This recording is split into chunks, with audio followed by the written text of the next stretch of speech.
Hi, Christine here with another journal that I made. This one has a beautiful green cover with the picture of a little bird on it, and it's an elastic closure with a little lollipop flower and a button center. On the side I've got a removable lobster claw clasp chain with some beads on it, and these are mostly from vintage jewelry. There are some newer beads in here as well though. And I've got a little charm here, a little pair of glasses, sunglasses. And on the back it's just plain. I've got 3 signatures in here, and you can see the stitching on the side.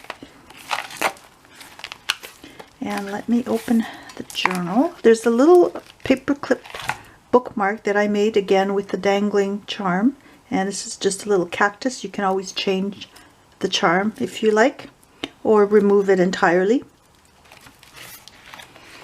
So here's the inside. It says this book belongs to, and I'm not including any embellishments in it because this is going to go in my Etsy shop, so whoever gets it can embellish as they wish with stamping and embellishments and whatnot.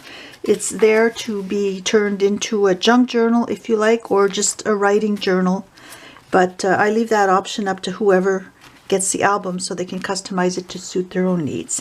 So here's the first signature. I've got an assortment of papers, including some tea-dyed, some scrapbook design paper, and just plain writing paper, lined paper.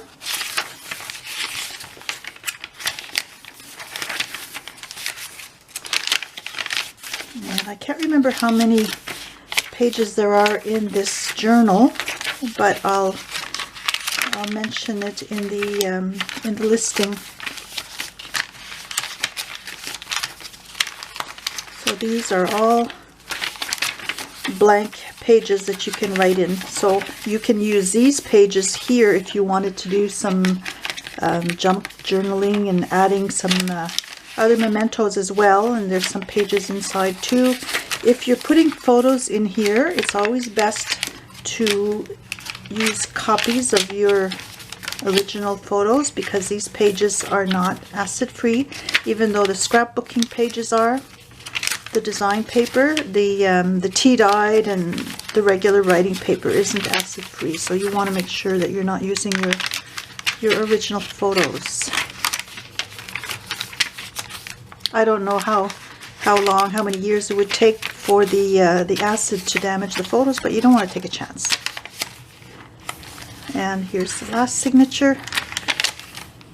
I used an assortment of design papers from different paper packs that I had left over, and I'm trying to clear out some of the items I have in my craft room, so it's a good opportunity to use up some of these papers and make a really versatile look in the journal.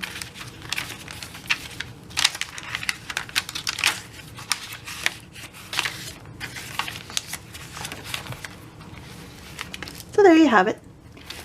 And like I said, I'll include a link to it in my Etsy shop if anybody is interested in purchasing it. Have a nice day. Happy crafting. Bye.